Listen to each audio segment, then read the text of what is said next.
Agar siz ingliz tilini noldan boshlab o'rganayotgan bo'lsangiz, 99% holatda shu 3 ta xatoni qilasiz. Birinchisi, grammatika o'rganishni boshlab 1 yil vaqtingizni u narsaga ketkazish. Men o'zim bu narsaga 2 yil vaqtimni ketkazganman. Nima o'rganganman 2 yil ichida o'zim bilmayman. Grammatika o'rganish, mashq qilish, test bajarish qisqa vaqt ichida bu narsa esingizdan chiqib ketadi. Nimaga? Chunki bu narsani biz ishlatmaymiz. Biz boshdan gapirishni boshlashimiz kerak, lekin qoidalarni emas.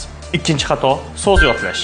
So'zlarni unaqa 100 ta so'z yozib olib, uni ertalabdan kechgacha yodlab o'tirganingizda foydasi yo'q. So'zlarni imенно tematika bo'yicha yodlash kerak. Bitta temani tanladik, sayohat, misol uchun hamma sayohat bilan bog'liq bo'lgan so'zlarni olasiz, u narsalarni yodlaysiz, yodlaganingizdan keyin o'zingiz ishlatasiz shu narsani. Yoki sayohatga bormoqchi bo'lsangiz, o'shanga yarasha men bu joyga bormoqchiman, mana bunaqa narsalar qilmoqchiman deb o'sha vocabularyni ishlatib matn tuzasiz, o'sha matningizni keyin o'zingiz gapirasiz. Uchinchisi doimiylik. Har kuni 1 soatdan dars qilayotganim yo'q. Har kuni 15 minutdan bo'ladigan bo'lsa ham, globniy har kuni bo'lish kerak bu narsa. Bizda qiladigan xatolarimiz, o'quv markaziga boramiz, 1 oy bordik, 2 oy bordik, bo'ldi, keyin tashlab qo'yamiz, keyingi yildan boshlayman deymizda, keyingi yil yana borib, yana boshqatdan o'rganishni boshlaymiz. Agar tinmasdan punt bilan 1 yil o'qiganda edi, ingliz tilini o'rganib bo'lgan bo'lardi. Shunaqa xatolarga yo'l qo'ymaslik uchun sahifamga obuna bo'lib qo'ying, men sizga eslatib turaman.